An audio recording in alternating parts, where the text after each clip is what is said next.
Rama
Divine Grace Samay Sharanaravind Bhaktivedanta Swami Prabhupada ki Param Pavani Appara Ekadasi Maharani ki Hai Gaurav। हम सब मिलकर नरसिम्हा भगवान से प्रार्थना करेंगे कि हमारे भक्ति जीवन में आने वाले समस्त विघ्नों को, संकटों को, प्रॉब्लम्स को, समस्त कष्टों को दूर करें ताकि हम अत्यंत ही सरलता से भक्ति पथ पर आगे बढ़ सकें, भक्ति में उन्नति कर सकें और अति शीघ्र इसी जीवन में भगवत प्राप्ति को प्राप्त कर सकें। सब मिलकर नरसिम्हा कवच का पाठ कीजिए। हरि बोल।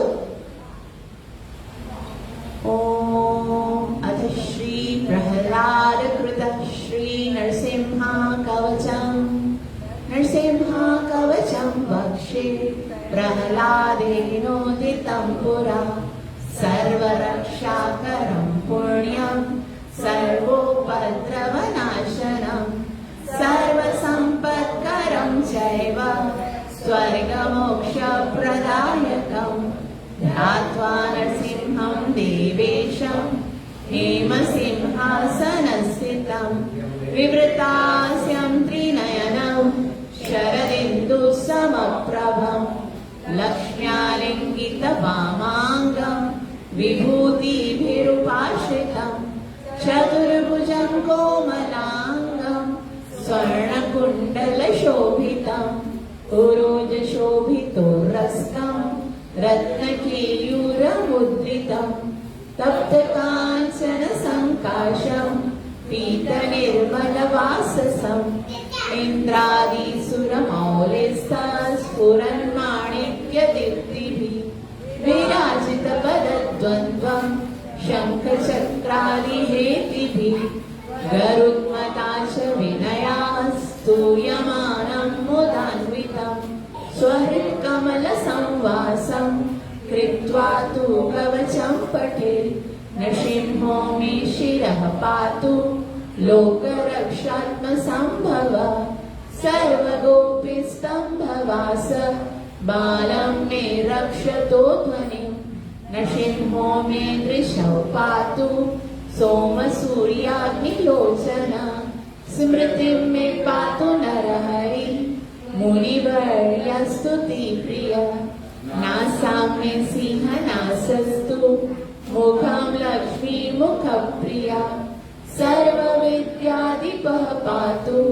नृसिंहो रसनाममा वक्त्रं पातु इन्दुवदना सदा प्रह्लादवन्दिता नृसिंहा पातु मे कण्ठं स्कन्दौ भूभरणान्तकृत् दिव्यास्त्रशोभितभुजौ नृसिंहा पातु मे भुजौ करौ मे देववरदो नृसिंहा पातु सर्वतः हृदयं योगिसाध्यश्च निवासं पातु मे हरि मध्यं पातु हिरण्याक्ष वक्षकुक्षिविदारण नाभिं मे पातु नरहरि स्वनाभिब्रह्मसंस्तुत ब्रह्माण्डकोटयः कट्यां यस्यासौ पातु मे कटिं गुह्यां मे पातु गुह्यानां मन्त्राणां गुह्यरूपदे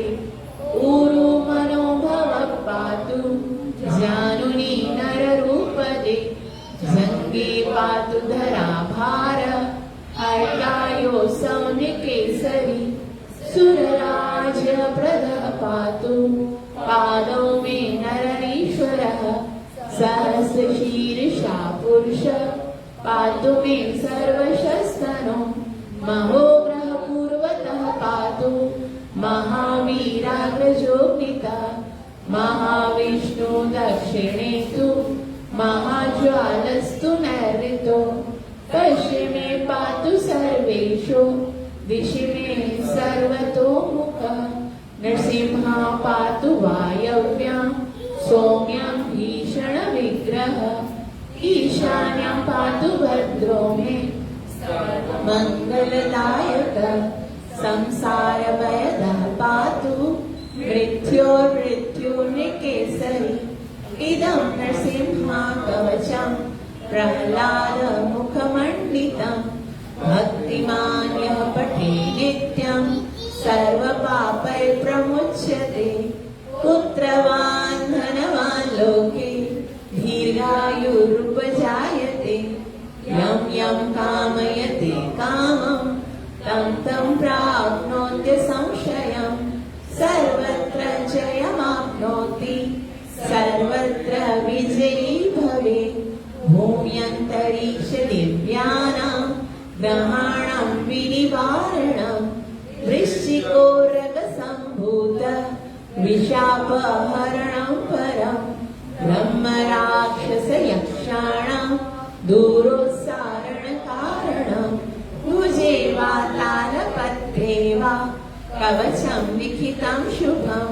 करमूले ऋतं येन सिद्धेयुः कर्मसिद्ध्यया देवासुरमनुष्येषु स्वं स्वमेव जयं लभेत् एकसन्ध्यं त्रिसन्ध्यं वा यः पठेत् नियतो नरः सर्वमङ्गलमाङ्गल्यं मुक्तिं च विन्दति द्वात्रिंशतिसहस्राणि पाठे शुद्धात्मनां नृणाम् कवचस्यास्य मन्त्रस्य मन्त्रसिद्धि प्रजायते अनेन मन्त्रराजेन कृत्वा भस्माभिमन्त्रणम् तिलकं धारयेदस्तु तस्य ग्रहभयं हरे त्रिवारं जपमानस्तु दत्तं वार्याभिमन्त्र च प्राशयेद्यं नरं मन्त्र नृसिंहाध्यानमाचरे तस्य रोगा प्रणश्यन्ति ये च स्युः कुक्षिसम्भव किमत्र बहुनोक्तेन नृसिंहा सदृशो भवेत् मनसा चिन्तितं यत्तु सतच्चाप्नोत्य संशयम् गर्जन्तं गर्जयन्तं निजभुजपटलं स्फोटयन्तं अटन्तं दीप्यन्तं तापयन्तं दिवि भुवि दितिजं क्षेपयन्तं क्षिपन्तं क्रन्दन्तं रोषयन्तं दिशि दिशि सततं संहरन्तं धरन्तं वीक्ष्यन्तं घूर्णयन्तं करनिकरशतै दिव्यसिंहं नमामि इति श्रीब्रह्माण्डपुराणे प्रह्लादप्रोक्तं श्रीनृसिंहकवचं सम्पूर्णम्। सर्वविघ्नविनाशक नरसिंह भगवान की, भक्तवत्सल नरसिंह भगवान की, भक्त शिरोमणि प्रहलाद महाराज की। आज परम पावन एकादशी महारानी का दिन है और हम सबका परम सौभाग्य है कि इस पवित्र दिन के इस पवित्र समय में भगवान श्री नरसिंहदेव भगवान ने हमको अपने निकट अपने मंदिर में बुलाकर अपनी कथा और संकीर्तन श्रवण करने का अवसर प्रदान किया है।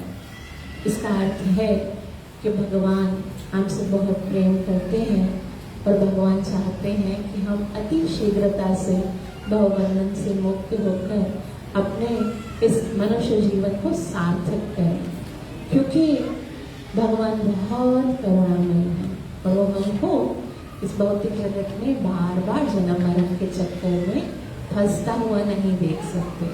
इसलिए भगवान ऐसे सुंदर दिवस को बनाते हैं जिसे एकादशी कहा जाता है। एकादशी भगवान की अत्यंत प्रिय तिथि है। ये माधव तिथि भगति जननी, ये एकादशी महारानी वो तिथि है जिससे भक्ति का जन्म होता है। और हमें अगर कोई प्रॉब्लम है, अगर कोई जीवन में कोई कष्ट है, कोई दुख है ना, तो इसका कारण यही है कि अभी तक जीवन में भक्ति का जन्म नहीं हुआ, उदय नहीं हुआ। तो ये एकादशी के दिन एकादशी किस किस ने रखी है और जिन्होंने नहीं रखी है उनके लिए एक सुंदर सूचना है। साल में कितनी एकादशी होती है? 24 एकादशी होती है और हर 15 दिन के बाद एकादशी रखनी पड़ती है ना। जल्दी आ जाते 15 दिन तो जल्दी खत्म हो जाते हैं, लेकिन एक एकादशी ऐसी होती है जिसको हम रखते हैं ना तो साल की 24 एकादशी करने का हमको लाभ मिलता है। अब जो नेक्स्ट एकादशी आएगी ना वो 31 मई को आएगी और वो सबको रखनी है। जिन्होंने आज नहीं रखी है, जिनकी पहले एकादशियां छूटी हैं, उन सबको ये एकादशी रखनी है। और वो एकादशी रखने का एक अलग रूल है। अभी तो ये वाली एकादशी में हम तो कुछ भी खा लेते हैं, आलू भी खा लेते हैं, साव भी खा लेते हैं और पता नहीं क्या क्या खाते हैं पीते हैं। लेकिन जो नेक्स्ट एकादशी आएगी वो कौन सी एकादशी होगी? निर्जला एकादशी होगी और हम सब उस दिन जी भर के पिएंगे, लेकिन पानी को नहीं पिएंगे और कुछ नहीं पिएंगे, हरि नाम के अमृत को पिएंगे। तो आप सबसे निवेदन है कि निर्जला एकादशी जो कि आने वाली है वो अवश्य रखिएगा, क्योंकि आप ये भी बोल सकते भाई हमने तो बाकी 24 एकादशियां रखी हैं, तो ये तो उसके लिए है ना जिनकी छूटती है। तो ऐसा नहीं है, हम रखते हैं ना अगर अपनी 24 एकादशी तो उसमें भी बहुत सारी त्रुटियां रह जाती हैं। कुछ ऐसी चीजें हैं जो हम नहीं खानी होती हैं, जैसे ऑयल नहीं खाना होता है, जो मार्केट से सोल्ट हम लेते हैं वो नहीं खाना, और भी बहुत सारी त्रुटियां होती हैं। लेकिन एक एकादशी हम निर्जल रखते हैं। पहले जमाने में क्या होता था, सारी एकादशी निर्जल रखी जाती थी, सारी एकादशी में फल फ्रूट कुछ नहीं खाते थे। लेकिन अभी क्योंकि हमारे अंदर इतनी शक्ति नहीं है, हम बहुत ही शारीरिक रूप से भी कमजोर है और अंदर से इतना आत्मविश्वास भी नहीं, तो भगवान कहते ठीक है सारे नहीं रखो, बस एक निर्जल रखो, बाकी सब खाते पीते रखो। ठीक है, तो नेक्स्ट जो एकादशी होगी वो सब रखेंगे। अब ये नहीं सोचना कि भाई हम कमजोर हैं, हम बीमार हैं, हम नहीं रख सकते। भगवान शक्ति देते हैं। अगर हमारे अंदर आत्मविश्वास होता है और हम हरि नाम का आश्रय लेते हैं तो भगवान जरूर शक्ति देते हैं और हम कर सकते हैं। मतलब कि कोई जोर जबरदस्ती नहीं है, अगर हर कोई बीमार है तो नहीं, लेकिन जो यंग है जो कर सकते हैं उन्हें अवश्य करना चाहिए। तो आइए हम भगवान की पवित्र कथाओं के अंदर प्रवेश करते हैं और भगवान नरसिम्हादेव को प्रणाम करते हैं। सब मेरे साथ भगवान को प्रणाम करेंगे। ओम नमो भगवते नरसिंहाय, ओम नमो भगवते नरसिंहाय, ओम नमो भगवते नरसिंहाय, ओम नमो भगवते नरसिंहाय, ओम नमो भगवते नरसिंहाय, ओम नमो भगवते नरसिंहाय। नमस्ते जस्ते जसे, नमस्ते जस्ते जसे, नमस्ते जस्ते जसे, आविर आविर्भव, आविर आविर्भव, आविर आविर्भव, आविर आविर्भव। वज्रनख वज्रदंष्ट्र, वज्रनख वज्रदंष्ट्र, कर्माशयान् रन्धय रन्धय, तमोग्रस gross, कर्माशयान् रन्धय रन्धय, तमोग्रस gross. ओम स्वाहा, अभयम अभयम आत्मनि, अभयम अभयम आत्मनि, भूयिष्ठा ओम क्षौम, भूयिष्ठा ओम क्षौम। ये वो प्रणाम मंत्र है जो कि प्रहलाद महाराज नरसिम्हादेव भगवान को प्रणाम करते हैं इस मंत्र के साथ। तो अब हम कथा के प्रारंभ में हर सप्ताह इसी मंत्र के साथ नरसिम्हादेव भगवान को प्रार्थना करेंगे। इसका मतलब ये है ओम नमो भगवते नरसिंहाय। हे नरसिम्हादेव भगवान, मैं आपको अपना प्रणाम समर्पित करती हूँ। नमस्ते तेजसे, आपको प्रणाम करती हूँ। आप इतने तेजवान हो, आपके अंदर बहुत ज्यादा तेज है।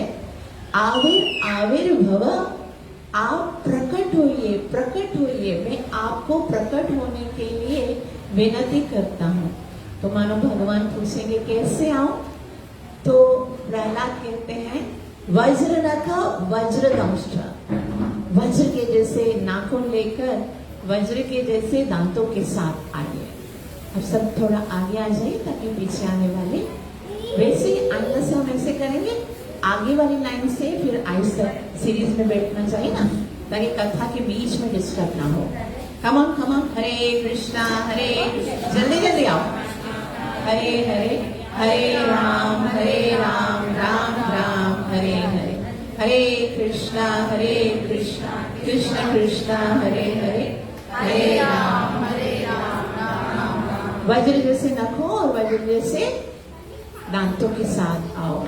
तो क्यों आओ ऐसे? क्योंकि प्रहलाद महाराज कहते हैं कर्माशयान रंधया रंधया, मेरे बहुत सारे कर्मों के बंधन हैं जिनके कारण मैं बंधा हुआ हूँ, उनसे मुझे छुड़ाने के लिए आइए, उनको खत्म कीजिए।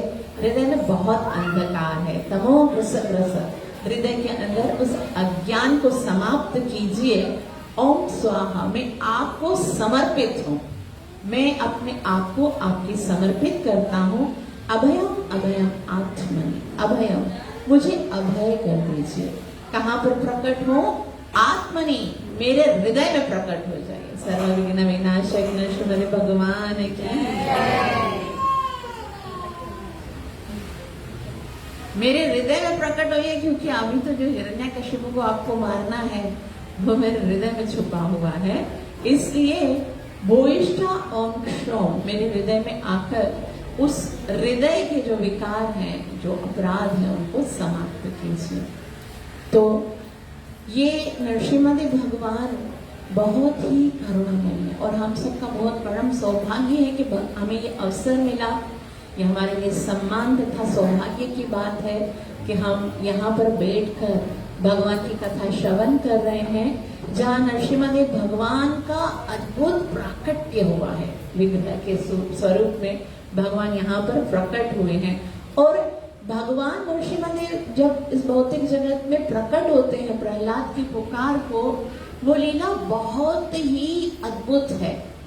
और हम जितनी बार भी उसको सुनते हैं उतना ही अधिक हमको भगवान के ऊपर हमारी श्रद्धा, हमारा विश्वास वो और भी दृढ़ होने लगता है। और श्री प्रभुपाद श्रीमद् भागवतम के इस सेक्शन को, ये जो प्रहलाद और नरसिम्हा की लीला है, उसको बहुत पसंद करते थे। आप देखते हो श्री प्रभुपाद जी के जितने शास्त्र हैं, बार बार श्री प्रभुपाद जी ने प्रहलाद महाराज की शिक्षाओं के विषय में, प्रहलाद महाराज की प्रार्थनाओं के विषय में, यहाँ तक जब श्री प्रभुपाद जी कभी अपने भक्तों के साथ बैठे होते थे, या फिर कोई मीटिंग होती थी, या फिर कोई बातचीत हो रही होती थी, जब मॉर्निंग वॉक पे जाते थे, तब भी श्री प्रभुपाद जी बार बार अपने भक्तों को प्रहलाद महाराज की दृढ़ता के बारे में बताते थे। कितना उनको भगवान के अंदर विश्वास था, कितनी उनकी श्रद्धा थी, कितना। जब भी आप आओ ना नरसिम्हा भगवान के दर्शन करके, आपको ये लगना चाहिए कि बस एक ही प्रार्थना करो कि जो प्रहलाद महाराज के हृदय के अंदर आपके चरणों के प्रति आपके अंदर जो श्रद्धा है ना, जो विश्वास है, वैसा विश्वास, उस विश्वास के समुद्र की थोड़ी सी एक बूंद भी यदि मेरे हृदय में आ जाए ना, तो फिर जीना इतना सरल हो जाएगा। हम देखो कितनी छोटी छोटी चीजों से भयभीत हो जाते हैं, परेशान हो जाते हैं, छोटी सी प्रॉब्लम्स के कारण हम दुखी हो जाते हैं। और नरसिम्हा भगवान को कितनी हंसी आती होगी कि देखो वो इतना छोटा सा बच्चा था, 5 साल का बच्चा था, इतनी सारी विपदाएं, इतने सारे संकट, इतने सारे ऑब्स्टिकल उसके जीवन में थे, लेकिन इतना पक्का विश्वास था उसे मुझ पर। और तुम ऐसे हो कि जरा जरा सी प्रॉब्लम्स में तुम रोने लगते हो, दुखी हो जाते हो, परेशान हो जाते हो। तो हमको बार बार भगवान जो है उसके ये जो परम शुद्ध भक्त है ना प्रहलाद महाराज, जो है वो 12 महाजनों में से एक है। जैसे हम बोलते हैं ना, महाजनों ये न गदासु पंथा, महाजन जो रास्ते पे चले हैं उसी रास्ते पर चले। और ये हमारा मंदिर कितना सुंदर है, इसमें 2-2 महाजन एक साथ रहते हैं।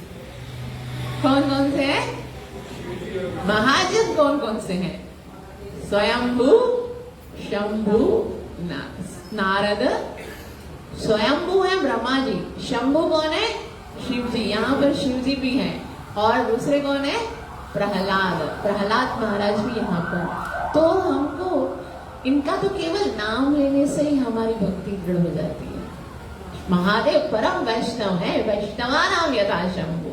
और हृदय के अंदर भक्ति के प्रति जो विश्वास की लीला है वो प्रहलाद महाराज। प्रभुपाद जी जिस तरह से प्रहलाद महाराज को कितना विश्वास था भगवान के प्रति, उसी प्रकार हम देखते हैं श्री प्रभुपाद जी के जीवन में भी इतना दृढ़ विश्वास था भगवान में, इतना पक्का। अभी देखो 70 साल की आयु में ये वृंदावन जो हम चाहते हैं कि भाई अभी हम लोग यहाँ रह रहे हैं, कैसे भी करके थोड़े बड़े होंगे वृंदावन में चले जाएंगे वहां से, और 70 साल की आयु में वृंदावन छोड़ के, इतना कंफर्ट जोन है राधा वृंदावन, राधा दामोदर में अपना रूम छोड़ के जा रहे हैं वहां पर, केवल ये विश्वास के साथ कि भगवान मेरे साथ है।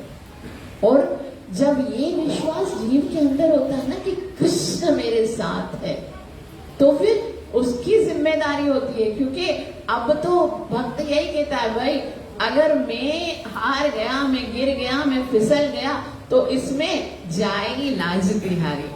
मुरारी मेरो क्या बिगड़ेगा, मैं हूँ कौन, मैं तो तुम्हारे समर्पित हूँ, तुम्हारा आश्रय लेकर, तुम्हारी शरण में आकर तो मैं ये कदम उठा रहा हूँ।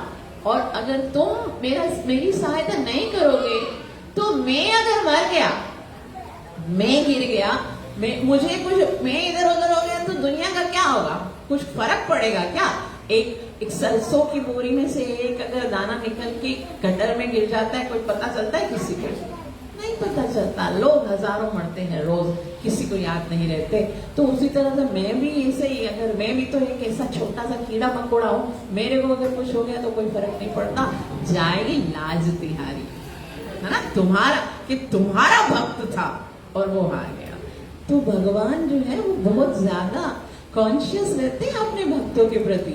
उनको पता है कि भगवान को पता है कि ये मेरे आश्रय पे निकला है, फिर वो अपनी पूरी शक्ति के साथ, अपने पूरे बल के साथ उसकी सुरक्षा करता है। प्रहलाद ने कभी खुद को बचाने का प्रयास नहीं किया, कभी नहीं सोचा कि मैं मर जाऊंगा, मुझे आग में जल जाऊंगा, चट्टान से गिर जाऊंगा, कभी नहीं। वो बैठा है ना, मेरा काम है उसको पुकारना, हरे कृष्णा कृष्णा कृष्णा हरे हरे, हरे राम राम राम हरे हरे। कभी सोचा भी नहीं कि भगवान मुझे इस संसार से उठा लो, मैं थक गया हूँ बहुत। पूरे 7वें सिकंद में प्रहलाद की कथा आती है ना, पूरे सिकंद में एक बार में प्रहलाद महाराज ने कहा बस भगवान बस, मैं इतना छोटा सा बालक हूँ, मेरे ऊपर इतने सारे कष्ट आते हैं, तुमको तरस भी नहीं आता मेरे ऊपर, दया भी नहीं आती तुम्हें मेरे ऊपर, मुझे मार डालो, मैं रोज रोज एक संकट और नहीं सह सकता, मुझे अपने पास बुला लो। कोई ऐसी प्रार्थना है? कोई नहीं। इवन भगवान कहते हैं प्रहलाद महाराज को कि तुम मेरे साथ चलो, तुम्हें संसार में बहुत दुख मिला है, बहुत परेशान किया ना तुमको संसार ने। तो प्रहलाद महाराज क्या कहते हैं? Srimad Bhagavatam canto 7 chapter number 9 verse number 43, 7वां सिकंद 9वां अध्याय श्लोक नंबर 43। क्या तो प्रहलाद महाराज ने बोला है। प्रहलाद महाराज कहते हैं, नैवो द्विजे परदुरत्यय वैत्रणीयां त्वद्वीर गायन महामृतमग्न चित्त शोचेत तो विमुखचेत इंद्रियार्थ माया सुखाय भरमुद्वहतो विमूढ़ा। प्रहलाद महाराज कहते हैं नैवो द्विजे, मुझे तो कोई भय नहीं लगता, संसार में कोई दिखता ही नहीं है, संसार में मुझे कोई परेशानी अपने लिए नहीं है। पर दुरत्यया, मैं पर भगवान को बोलते हैं आप तो परम पुरुष हो, आप जानते हो कि ये भौतिक जगत दुरत्यया है। दुरत्यया मतलब पार करना बहुत कठिन है। भगवान श्री कृष्ण अर्जुन को कहते हैं दैवी येषा गुणमयी मम माया दुरत्यया, ये बहुत कठिन है, इस भौतिक जगत को पार करना इतना कठिन नहीं है। भगवान को प्रहलाद महाराज कहते हैं आप कहते हो गीता में पार करना कठिन है, बहुत मुश्किल है, मगर मुझे तो कोई दुख दिखता ही नहीं संसार में, मुझे मेरे लिए कोई चिंता की बात ही नहीं है। भौतिक जगत तनिक भी भयभीत नहीं करता, मुझे कोई दुख नहीं दिखता। ये देखो भक्त मतलब अभय, अभय चरणारविंद। भगवान का नाम इतना शक्तिशाली है कि जो बचता है ना उसका भय खत्म हो जाता है। अगर फिर भी भयभीत है ना, नाम जप करने के बाद भी भय लगता है ना, तो इसका मतलब ये कि आपको पता ही नहीं है कि जिसका नाम जप रहे हो वो कितना शक्तिशाली है। अरे एक पुकार पर खंबा फाड़ के आ जाता है वो, तो उसके भक्त को भयभीत होने की क्या आवश्यकता है। प्रहलाद महाराज कहते हैं नैवो द्विजे परतर पर दुरत्य वैतरण्य, ये वैतरणी नदी जो है ना, एक नदी आती है, जैसे भौतिक जगत है, उसके बाद आध्यात्मिक जगत है, बीच में एक नदी है, वैतरणीय नदी है। तो बोला उसको पार करना कठिन लगता होगा उनको जो तुम्हारी शरण में नहीं है, उनको जो तुम्हारी भक्ति नहीं करते हैं, लेकिन मुझे तो संसार की किसी भी चीज से भय नहीं लगता। तो भगवान पूछेंगे कि आपको ये संसार जरा भी दुखदायक नहीं लगता? संसार में कितना दुख है। कृष्ण ने भगवत गीता में तो बार बार कहा कि ये संसार कैसा है, असुखम अनित्यम, अनित्यम असुखम लोकम। इसमें तो क्या है, खाली दुख ही दुख है, दुखालयम। इतना दुखमयी संसार है, और जो वस्तुएं आपको सुख की सामग्री लगती हैं वो भी तो दुखी देती हैं। भगवान कहते हैं कि ये जो वस्तुएं जिनसे आप सोचते हो कि हमें सुख मिलेगा, वो भी आपके दुख का कारण बनती है। तो वो दुख क्यों नहीं लगता संसार में, कुछ भी भयभीत क्यों नहीं करता? तब एक फॉर्मूला बताते हैं कि भगवान, एक मेरे पास एक फॉर्मूला है जिससे संसार दुखी होते हुए भी दुखदायक नहीं लगता। तो भगवान बोलते हैं, अच्छा बताओ कौन सा है? तब वो कहते हैं, त्वद्वीर गायन महामृतमग्न चित्त, त्वद्वीर्य गायन महामृत मग्न चित्त। क्योंकि मेरा जो चित्त है ना, वो हर वक्त आपकी जो अमृतमयी कथाएं हैं ना, उनको श्रवण करने में, उनको गान करने में, आपके पवित्र नाम का जप करने में मग्न चित्ता। मैं तो उस अमृत के अंदर डूबा रहता हूँ, और उसमें इतना आनंद है, इतना आनंद है कि मुझे याद ही नहीं रहता कि संसार में दुख भी है। विश्वम पूर्ण सुखालयम, भगवान कहते हैं दुखालयम, भक्त कहता है सुखालयम। कितना विपरीत भाष्य है। दुखालयम उनके लिए है जो कृष्ण से दूर है, दुख उसी के लिए है जो भगवान के चरणों से दूर है। लेकिन जो कृष्ण के निकट है, जो कृष्ण के अधरों का पान करते हैं, जो कृष्ण के नेत्रों को दर्शन करते हैं, जो कृष्ण के नाम अमृत का पान करते हैं, उनके लिए तो दुख है ही नहीं। महाप्रभु कहते हैं, चेतो दर्पण मार्गनम भव महादावाग्नि निर्वापनम श्रेय कैरव चंद्रिका वितरणम विद्या वधु जीवनम आनंदम बुद्धिवर्धनम प्रतिपदम पूर्णामृत स्वादनम। एक एक कदम में अमृत का आस्वादन है। सुनने में कितना अच्छा लगता है, प्रैक्टिकल करके देखना चाहिए। क्या सारा जीवन हम सोचते रहते हैं, ये करेंगे दुख खत्म होगा, ये करेंगे दुख खत्म होगा, ये करेंगे खुशियां मिलेंगी। सारा जीवन एक्सपेरिमेंट्स में तो गुजरा है। ये सुंदर एक्सपेरिमेंट है कि भगवान के नाम के अंदर डूब के देखें तो सही, ये जो हरि नाम का अमृत है। अभी देखो, ये प्रहलाद महाराज ने कहा है, शास्त्र का कथन है, श्लोक नंबर भी बता दिया। और अगर इस पे विश्वास नहीं है तो क्या होगा? वो तो नाम अपराध है कि शास्त्रों में विश्वास ना होना।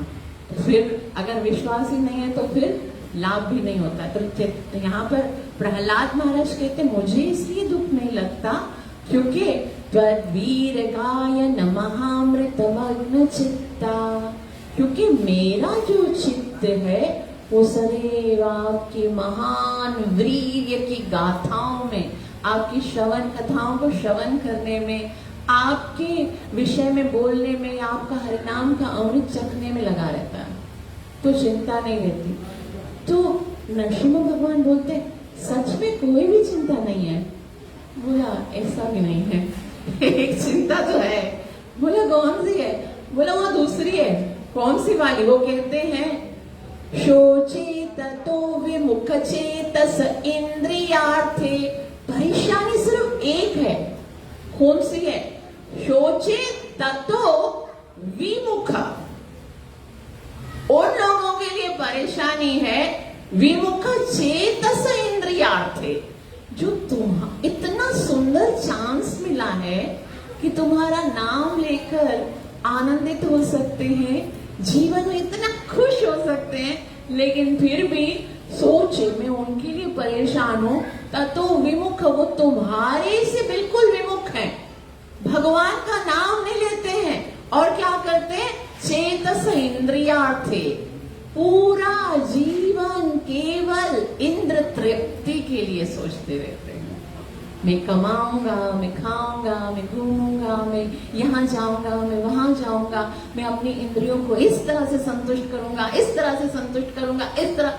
मुझे उनके लिए बहुत दुख होता है कि उनको पता ही नहीं है कि वो जो कार्य करने में अपने इतने सुंदर मनुष्य जीवन को वेस्ट कर रहे हैं, उससे कोई सुख नहीं मिलेगा, मिलेगा ही नहीं। और इसके लिए मैं सोच रहा हूं कि उनको अभी तक अक्ल नहीं आई है, तो कब आएगी। मनुष्य जीवन में प्राप्त हो गया, सोचे ततो विमुख चेतस इंद्रियार्थ। और क्या सोचते हैं वो सोचते हैं माया सुखाय भ्रम उद्वहन विमूढ़ा। माया सुखाय, उनको लगता है कि इस संसार में माया जो है वो उसको सुख देने वाली, हालांकि क्षणिक सा सुख है संसार में। भगवान तो कहते हैं दुखालयम, सुख नहीं है, फिर भी अर्जुन बोलता है अच्छा सुख कौन सा है? भगवान बोलते हैं नहीं, मैंने बोला ना सुख नहीं है संसार में, दुखालय। फिर भी भगवान से अर्जुन बोलते हैं सुख तो है, थोड़ा तो होगा। तब भगवान बोलते हैं हाँ है, 3 प्रकार का सुख है संसार में। कौन सा है? बोला पहला वाला सुख वो है जो शुरू में तुमको अमृत जैसा लगता है और अंत में जहर जैसा लगता है, और संसार पूरा उसी सुख में फंसा हुआ है। 100% लोग जो हैं वो उसी सुख की ओर, शुरू में अच्छा लगता है। भौतिक जगत के हर एक वस्तु जो कि भगवान से दूर करती है ना, वो शुरू में अच्छी लगती है। अब उसको नाम स्पेसिफिक कुछ भी दे सकते हो, कुछ भी नाम ले सकते हो, लेकिन शुरू में अमृत जैसा लगता है, आगे जाके जहर बन जाता है। क्योंकि किसी काम का नहीं, ये फ्रेंड्स, ये व्हाट्सएप, ये इंस्टाग्राम, ये जो कुछ भी है वो कुछ काम का नहीं है। जब दुख आता है जीवन में, कुछ साथ नहीं चलेगा। जब आगे जाना होगा, इसमें जो टाइम इतना कीमती है हम इसको दे रहे हैं, उसका एक सेकंड भी काम आने वाला नहीं, कोई कमेंट काम आने वाला नहीं, कोई लाइक, कोई डिसलाइक, कोई लाभ का नहीं है ना। तो ये माया सुख है। भगवान बोलते पहला वाला सुख कैसा है, शुरू में अमृत जैसा लगता है, अंत में जहर जैसा लगता है। एक सुख है जो शुरू में अमृत, शुरू में जहर जैसा लगता है।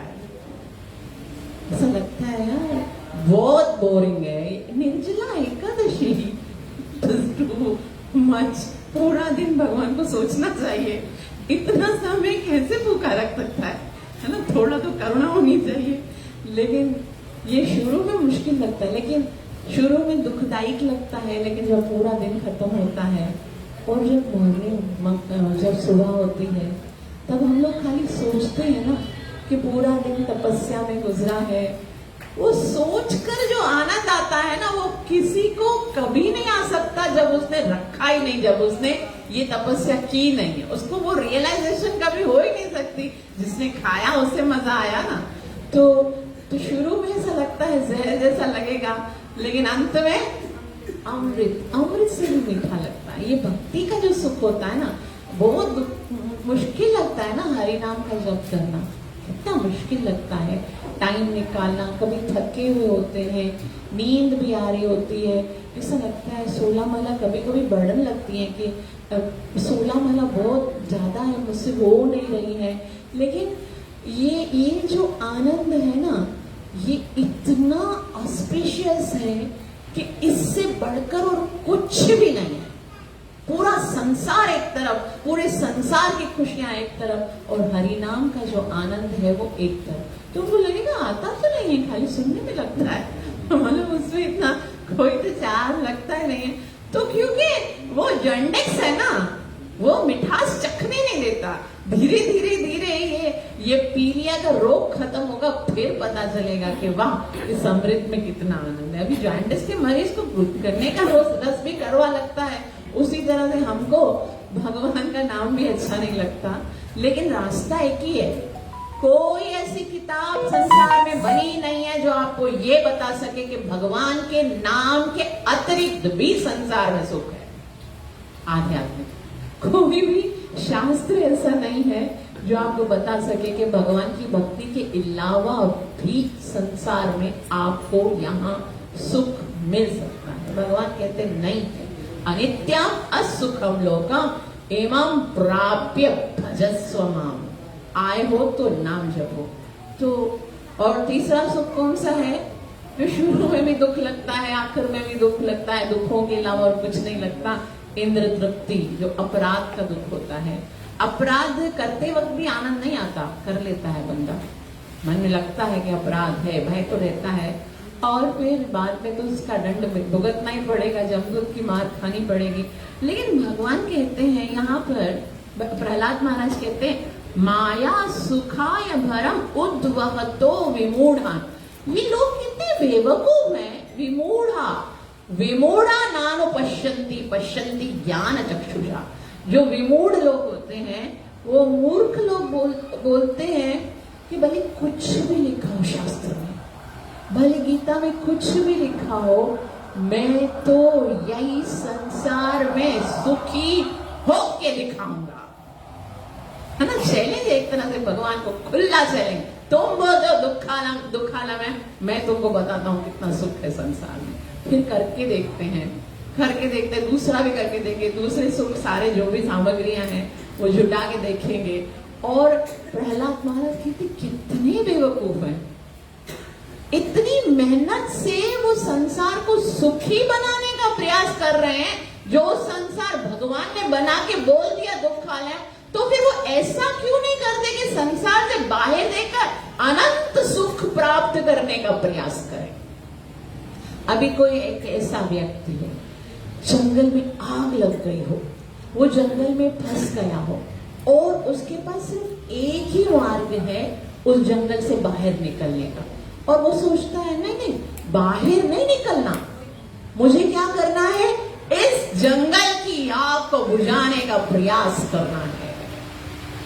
मरेगा नहीं, बचेगा, क्योंकि जंगल की आग को बुझाने की शक्ति नहीं है उसके अंदर, है ना, वो तो बुझा ही नहीं सकता, वो उसी में जलकर मर जाएगा।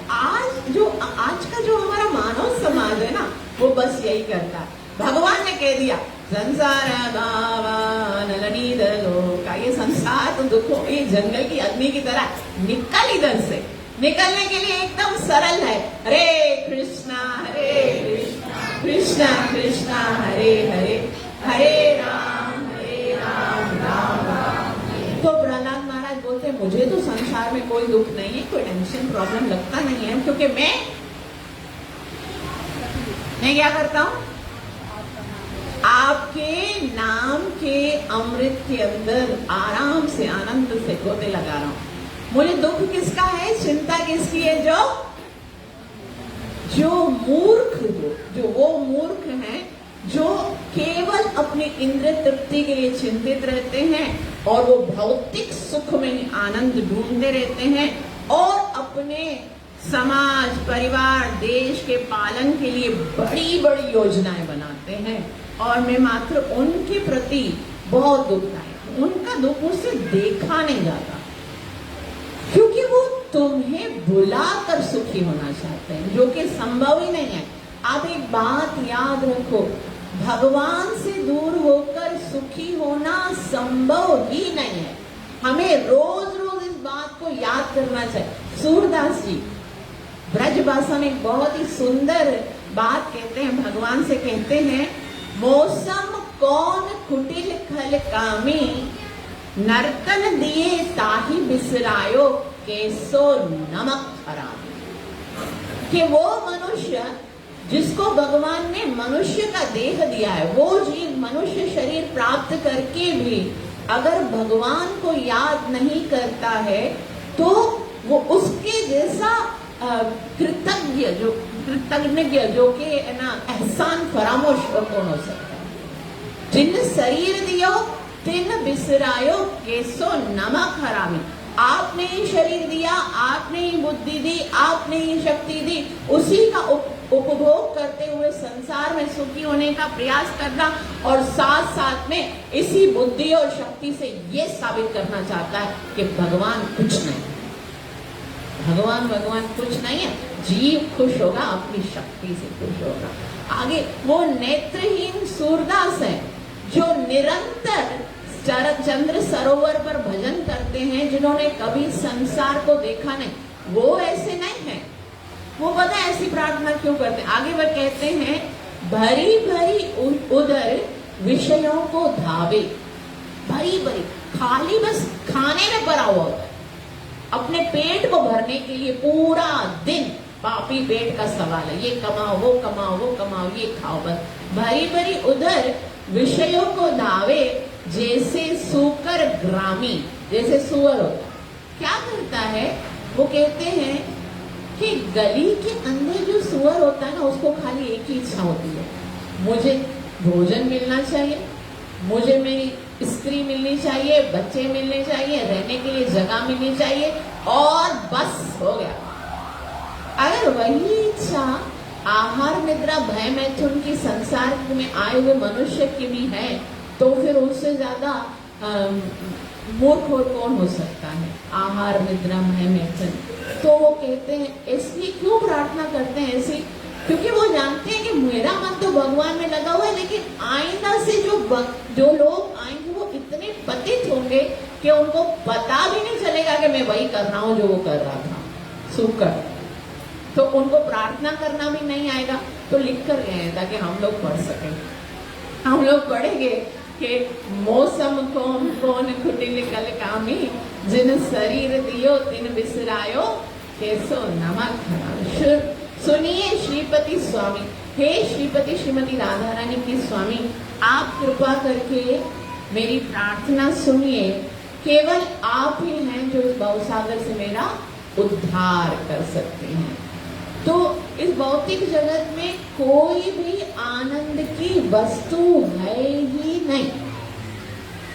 ये तो मैं आपको यहाँ पर आचार्यगण बोलते हैं कि 5 मिनट में 1 मिनट में बताया जा सकता है, 30 सेकंड में बताया जाता है। संसार में कोई वस्तु से आपको आनंद मिल नहीं सकता।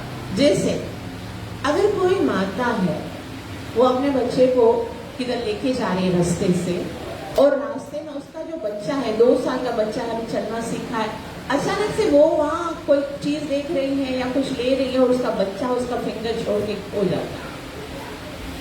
फिर उस माँ को आप बोलो कि मैं आपको एक फ्री ट्रिप देता हूँ सिंगापुर जाने के लिए, जाओ तुम जाओ, वो क्या बोलेगी? नहीं, मुझे नहीं जाना, मुझे किसको ढूंढना है? वो संसार की कोई भी चीज उसका ऑफर करो, बोलो तुमको लड्डू खिलाएंगे, गुलाब जामुन खिलाएंगे, ये खिलाएंगे, आपको ब्रांडेड आसन जो भागा एकदम लेटेस्ट ड्रेस लेकर देते हैं। वो बोलेंगे कुछ नहीं चाहिए, मुझे क्या चाहिए? मुझे मेरा बच्चा चाहिए बस। वो रो रही है, उसको संसार भर की खुशियां दे दो, उसको नहीं चाहिए। उसको क्या चाहिए? केवल अपना बच्चा चाहिए। अब ये बात है, उसके पास बच्चा नहीं है तो उसको बच्चा है, लेकिन किसी के पास बच्चा है, समझो 2 साल का उसका अपना बच्चा है, वो उसके साथ प्यार करो। आप उसको बोलो ये बच्चा मुझे दे दो, उसके बदले में आप लाख रुपए ले लो, लेगा? ये बच्चा मुझे दे दो, करोड़ रुपए देता हूँ, लेगी? नहीं, मेरे बच्चे को, मेरा बच्चा है इसको। तो मतलब धन जो है या संसार की कोई भी वस्तु आप उसको ऑफर करो, वो भले गरीब है, क्या अपना बच्चा देगी? नहीं देगी। तो यहाँ से समझना है कि वस्तुओं में आनंद नहीं है, वस्तुओं में खुशी नहीं है, लेकिन खुशी हम क्यों मानते हैं? क्योंकि हमारे मन ने ये सोचा है कि इसके अंदर खुशी है। ये केवल मन की एक ट्रिक है। मन ऐसा ट्रिकिंग कर रहा है आपको, क्योंकि मन एक वस्तु को पकड़ लेता है और वो सोचता है बस इसी में मुझे आनंद मिलता है। अगर वस्तु में आनंद मिलता तो वो बोलती ना कि हाँ ठीक है यार, बच्चा तो वैसे मुझे तंग करता रहता है, सारा दिन यूरिन स्टूल साफ करते रहता, रिंगो करता रहता है, रोता रहता है, इसको ले जाओ, अच्छा है 2-10 करोड़ मिल जाएंगे तो मजा है और भी आनंद से जीऊंगा, लेकिन देगी तो ही कुछ भी हो जाए, भले रोएगा, तंग करेगा, परेशान करेगा, अपने बच्चे को प्यार करे, क्योंकि मन के अंदर ये सोच लिया है कि ये मेरे आनंद का। तो आनंद प्राप्त करने के लिए जीव को क्या करना पड़ता है? अपने आप को कंप्लीटली भूलना पड़ता है। मतलब क्या है इसका? अगर आपको आनंद के लिए इस संसार में आप मन बोलेगा ना, ये चाहिए, ये चाहिए, ये चाहिए, इसका मतलब है आप अपने आप को भूल जाओगे, तभी आपको आनंद आएगा। असल में इस संसार में जब तक हम लीन नहीं हो जाते हैं, मन हमारा लीन नहीं हो जाता है ना, तब तक संसार में कोई आनंद आता नहीं है। और हम सोचते रहते हैं इस भौतिक जगत में आकर हम अपने आप को बिल्कुल भूल जाते हैं। हम अपने आप को ये शरीर मान लेते हैं, हालांकि इस शरीर के साथ हमारा कोई संबंध नहीं। शरीर के साथ कोई संबंध नहीं, तो शरीर के संबंधियों के साथ क्या संबंध हो सकता है? कोई संबंध नहीं। लेकिन अपनी रियलिटी को भूल गए हैं कि हम कौन है। भगवान ने बताया गीता में, Srimad Bhagavad Gita chapter number 15 verse number 7, ममैवांश जीवलोके, तुम मेरे हो, तुम मेरे हो, बस एक ही पहचान है तुम्हारी। लेकिन हमको क्या लगता है कि हम इस संसार के हैं। मजे की बात क्या है, आपको एक बात बताऊं, वो बच्चा जिसको आज एक माँ बोलती है मेरा बच्चा है, मेरा बच्चा, वो 2 साल का बच्चा 4 साल पहले उसको जानती थी? नहीं जानती थी, उसको पता ही नहीं था। 4 साल पहले तो उसका विवाह भी नहीं हुआ था, उसको पता ही नहीं था कि बच्चा आएगा 4 साल के बाद, उसको मैं जान से भी ज्यादा प्यार करूंगी। और 2 साल के अंदर उसके अंदर इतना अट्रैक्शन हो जाता है, इतना कि उसके अलावा और कुछ नहीं चाहती। और उसके बाद क्या होता है कि अब जब बच्चा बड़ा हो जाता है, थोड़ा और बड़ा हो जाता है, फिर विवाह हो जाता है उसका, वो अलग चला जाता है। अच्छा, विवाह होने के टाइम पर भी मजे की बात क्या है, वो माँ बाप जो जान देते हैं, आजकल क्या होता है, नई फिल्माइश जिंदगी है, वो बोलते हैं देखो मम्मी पापा मुझे इसके साथ विवाह करना है। हम बोलते बेटा ये सही नहीं है, मैंने दूसरी चॉइस की है, उसके साथ विवाह। बोला फिर मैं भाग जाऊंगी घर से, मैं चली जाऊंगी, मुझे आपके साथ रहना ही नहीं है, मुझे उसके साथ रहना है। वो जो एक एक तिल तिल करके जिसको पाला पोसा बड़ा किया, वो एक ऐसे व्यक्ति के साथ जिसको 20 साल तक जानती नहीं, 2 साल की फ्रेंडशिप में उसके साथ इतनी दोस्ती हो गई कि माँ बाप भी अच्छे नहीं लगते, बोलते तुम लोग मेरे दुश्मन हो जो कि तुम मुझसे विवाह नहीं करवा रहे हो, मुझे तुम, और घर छोड़ के चले जाते हैं। और वो लड़का लड़की घर छोड़कर मम्मी पापा को, वो संबंध जिसको हम संबंध बोलते हैं, वो आज की उसकी एक सुंदर तस्वीर दिख रही है ना ऐसा संसार में। और वो उधर जाकर फिर विवाह करते हैं या जो लिविंग रिलेशनशिप करते हैं या जो भी, फिर क्या होता है कुछ दिनों के बाद उनके घर में बच्चा आने वाला होता है, विवाह हो गया, बच्चा आने वाला होगा, फिर बोलते हैं अभी तो हमने एंजॉय नहीं किया पूरा लाइफ को, अबॉर्शन कर दो। ये प्रेम की हालत, उस अपने माँ बाप को छोड़ के आते हैं, अपने बच्चे की हत्या करते हैं। आजकल संसार का प्रेम इतना ही है, बस कोई प्रेम नहीं है किसी भी जीव के साथ, कोई संसार में। अच्छा हम बोलते हैं ना ये हमारे साथ है, जब भी हम, अभी देखो छोटे बच्चे होते हैं, स्कूल में होते हैं, फिर बोलते हैं मैं तुम्हारा पक्का दोस्त हूँ, मैं तुम्हारा पक्का मित्र हूँ, जब भी तुम बुलाओगे मैं तुम्हारे साथ होगा। आज हम सब पहले स्कूल में पढ़ते थे ना, कितने सारे फ्रेंड्स थे, आज याद है उनमें से कोई? उसके बाद कॉलेज में जाते हैं, यूनिवर्सिटी में जाते हैं, बड़े मित्र होते हैं, फिर हमको लगता है कि ये तो हर वक्त मेरे साथ रहते हैं, हर काम में वो टाइम देते हैं हमको, और बोलते हैं हम तुम्हारे साथ रहेंगे। लेकिन उसके बाद जब हमारी प्रैक्टिकल लाइफ आती है, विवाह आता है, याद ही नहीं रहता, सालों में कभी एक बार फोन करते हैं कि हाँ ठीक है। पहले जो जिगरी दोस्त होते थे, जब तक वो नहीं आता तो खाते नहीं थे, और फिर वो निकल जाते हैं, पता ही नहीं चलता। और उसके बाद जीवन साथी जो है हमारा सबसे प्रिय संबंध, जो जीवन साथी जिसके बगैर जीना नामुमकिन है, और जिसके साथ जीना भी बहुत मुश्किल है, ये जीवन साथी जो है ना वो मिलता है, और हमको लगता है कि बस हो गया, यही लाइफ है।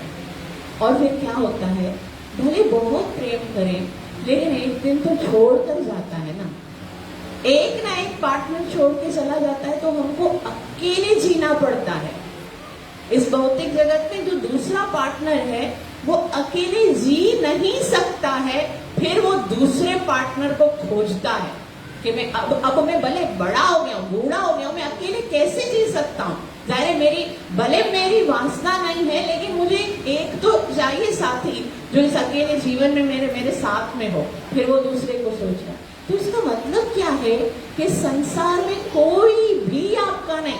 जो बच्चा बोलता है कि ये माँ ही मेरी है, पहले बोलता है माँ बोलता है ये बच्चा है मेरा, और बड़े होने के बाद माँ तो मर जाती है, माँ तो मर जाती है। बच्चा जीता है या मर जाता है? उसके लिए जीता है ना, जिंदा। तो जिंदा माँ को छोड़ के चले जाते हैं, लेकिन मरने के बाद जी रहा होता है ना बच्चा। फिर क्या होता है, माँ का कहीं और जन्म होता है।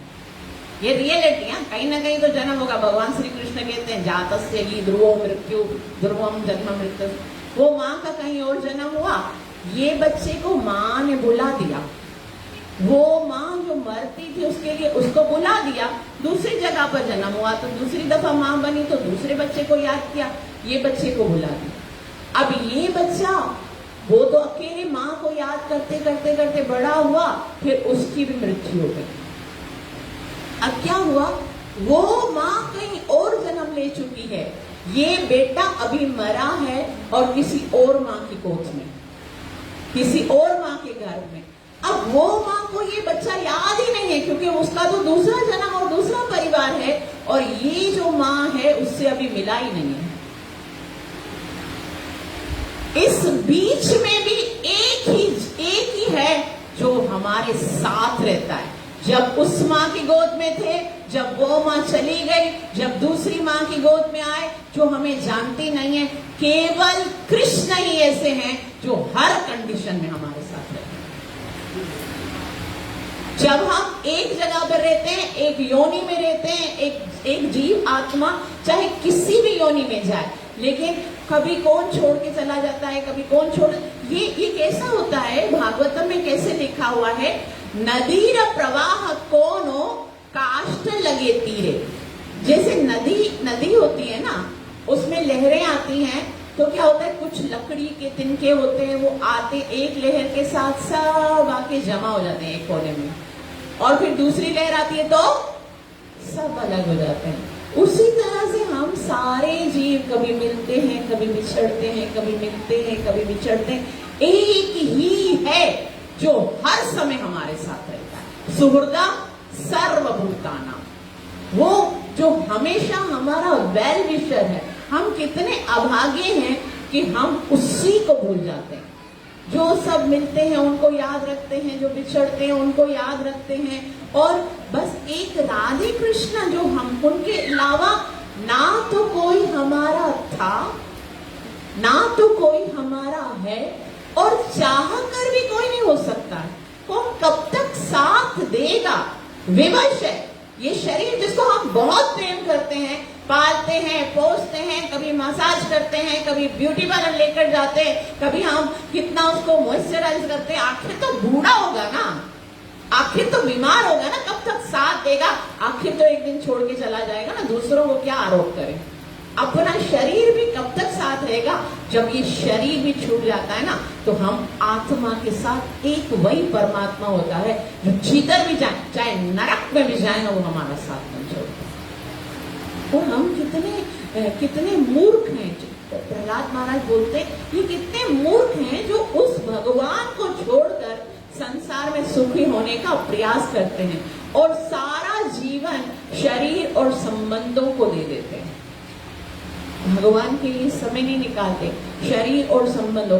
प्रहलाद और नरसिम्हा की जो लीला है वो हमको ये बात सिखाती। बहुत सारी चीजें सीखते हैं हम लोग, लेकिन जो सबसे महत्वपूर्ण बात है वो ये सिखाती है, जितना जल्दी हम ये समझ जाएं कि हम इस संसार में भले अकेले हों, लेकिन भगवान हर समय मेरे साथ है, और वो ही मेरा सच्चा मित्र है, वो ही मेरा सच्चा साथी है, वो ही सच में मेरा है, तो फिर समझो हमारा जीवन आनंदित हो जाएगा। और जब तक ये बात नहीं समझ सके तब तक दुखी रहेंगे, परेशान रहेंगे। यदि ये विश्वास है हमें कि वो मेरा है और मेरा साथ देगा, मैं उसका हूं, वो हमेशा मुझे प्रोटेक्ट करेगा, फिर तो वो खंबा चीर के नरसिंह बनकर भी आ जाएगा। वो उसकी जिम्मेदारी है। सकृत एव प्रपन्नोयम तवास्मि सच याचते। बस एक बार तुम सच्चे हो जाओ, एक बार सत्यम विधातुम निज वृत्य भाषितम। वो अपना मान ले, बस मान तो रहा है, तुम अपना मान लो बस उसको। वो तो मानता ही है कि ममई वंश, वो कभी नहीं बोलता है नालायक मेरा नहीं है, कभी नहीं बोलता। आपके अंदर उतना कोई पाप करने की क्षमता भी नहीं है जो भगवान के हृदय से ये करुणा को खत्म कर दे कि मेरा है। संसार में ऐसा होता है ना कि जब कोई बच्चा कोई अपराध करता है तो उन्हें ये नालायक, ये मेरा बेटा कहलाने के योग्य नहीं है, कभी ऐसे बाप भी बोलते हैं। लेकिन वो इसके अंदर ना इतना प्यार है, भगवान के अंदर हमारे लिए इतना प्यार है कि वो रोज देखता है कितने गंदे हम, कितने अपराध करते हैं। अगर डिटेल्स ये सामने आती ना तो हम किसी को मुंह दिखाने के लायक नहीं रहते, लेकिन वो सारे डिटेल्स को पढ़ता है, रोज देखता है और फिर भी बोलता है मेरे हो, मैं तुम्हारा बाप हूँ। ऐलान करता है विदा हमस्य जगतो दाता माता दाता पिता, मैं तुम्हारा बाप हूँ, मैं आ जाओ मेरे पास आ जाओ, तुम मेरे हो। तो यहाँ पर देखो, अगर ये विश्वास है हमें कि कृष्ण हमारा है, हम कृष्ण के हैं, फिर संसार की कोई भी ताकत हमको कभी भी दुख नहीं पहुंचा सकती। प्रहलाद महाराज देखो, अगर देखा जाए तो कितना क्या था प्रहलाद महाराज के पास, आयु कितनी थी? 5 साल, इतना छोटा। कोई शक्ति थी उसको, कोई शस्त्र चलाना आता था? कोई शस्त्र चलाना नहीं आता। 5 साल का बच्चा था, अभी तक सीखा नहीं था। कोई उसकी तपस्या थी कि भाई मैंने इतनी हिरण्य, अभी उन दोनों में अगर हम कॉन्ट्रास्ट देखें, प्रहलाद महाराज 5 साल के और हिरण्यकशिपु की आयु कितनी थी? है ना, कम से कम 40,000 सालों की, 36,500 साल तो तपस्या करने के लिए गए थे और गया था ना। उससे पहले भी 40-50,000 साल हो गए, 20,000 साल का होगा जब तपस्या करने के लिए गया, और ये 5 साल का है। कोई भी तुलना नहीं है। वो इतनी सारी तपस्या करके आया था और प्रहलाद महाराज को पता ही नहीं था तपस्या किसको बोलते हैं। वो हिरण्यकशिपु के पास इतने सारे अस्त्र शस्त्र थे।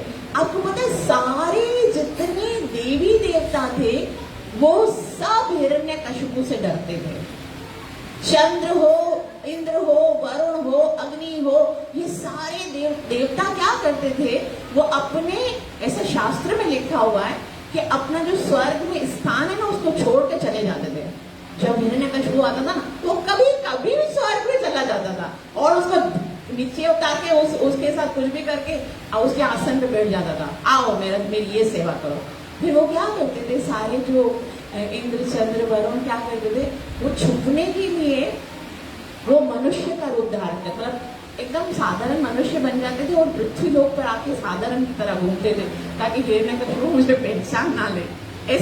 ऐसा लिखा हुआ है शास्त्र में कि वो हमेशा डरते थे, छुपते थे और भगवान से कहते थे भगवान कब अवतार लोगे।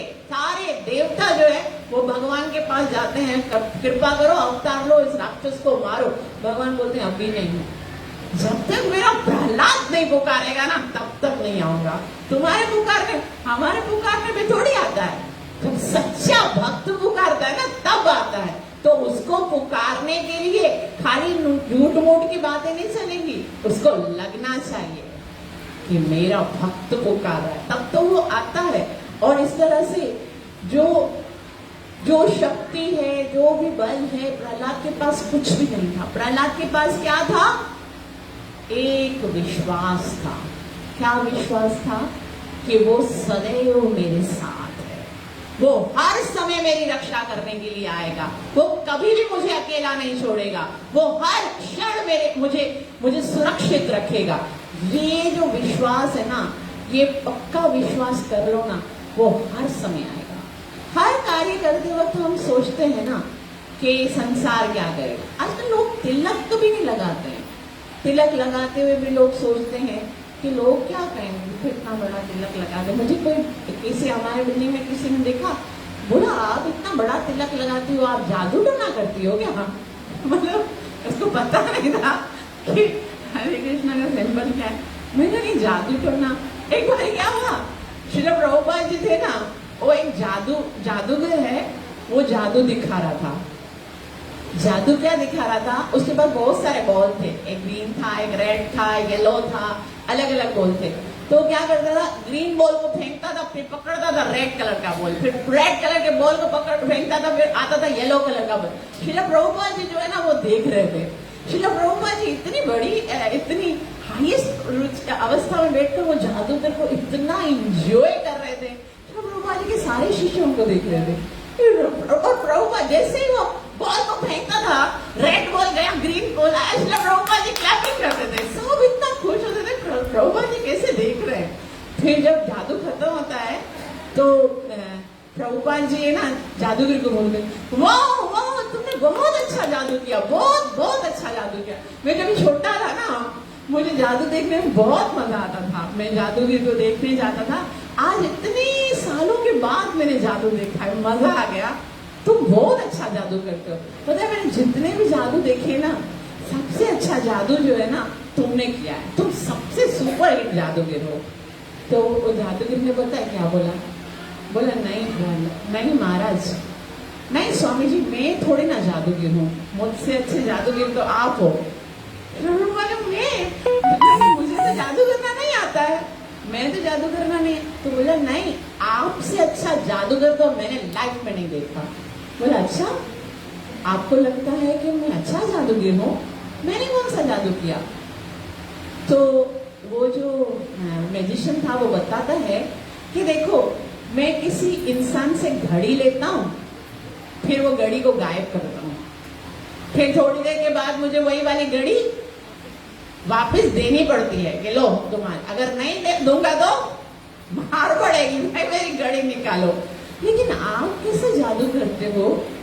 आप एक व्यक्ति के जीवन से सारे कर्मों के जो फल है उनको खत्म कर देते हो, और फिर जन्म जन्मांतर तक उसके सारे कर्मों के फल खत्म हो जाते हैं, उसका जन्म मरण का चक्कर खत्म हो जाता है।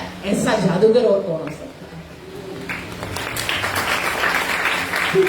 बोलते हैं अच्छा मैं इतना अच्छा जादू करता हूँ, तो तुम बताओ मैं ये करता कैसे हूँ, कैसे मैं लोगों के पापों को खत्म करता हूँ? तो बोला ये तो तुम्हारा सबसे बड़ा फॉर्मूला है। भागवत के श्लोक को उठाया और वो कहता है, जहां पर भागवतम में ये लिखा हुआ है, नाम संकीर्तनम यस्य सर्व पाप प्रणाशनम प्रणामो दुःख शमनम तम नमामि हरिं परम। नाम संकीर्तनम यस्य सर्व पाप प्रणाम। आपने देखा है हरि नाम का संकीर्तन करके समस्त जीवों के समस्त पापों को आप खत्म करते हो। हर जगह पर श्री प्रभुपाद जी की कृपा से हरि नाम की गूंज है, हरे कृष्णा कृष्णा कृष्णा हरे हरे हरे राम। और उसके साथ साथ क्या, प्रणामो दुःख शमनम। हर जगह पर आपने मंदिर बनाए, राधे कृष्णा है, लोग आते हैं प्रणाम करते हैं, उनके दुख खत्म हो जाते हैं। आपसे ज्यादा बड़ा जादूगर और कौन हो सकता है? तो ये सबसे सुंदर जादू है। भगवान का नाम लो, समस्त दुखों को दूर कर दो, समस्त पापों से मुक्त हो जाओ। ग्रंथराज श्रीमद् भागवत महापुराण की, हरि पावन अवतार चैतन्य महाप्रभु की, कलयुगाधार हरे कृष्ण महामंत्र की, नित्य लीला प्रवेश Shri divine grace Abhay Sharanaravinda Bhaktivedanta Swami Prabhupada की, Gaur Premanand. Thank you so much. आप सबका बहुत बहुत आभार, इतना प्रेम से श्रवण किया। कृपया मुझे आशीर्वाद अवश्य दीजिएगा कि मैं हरि नाम को प्रेम से जप कर सकूं और गुरु और गौरंग को अपनी सेवा और साधना से प्रसन्न करूं। Thank you so much.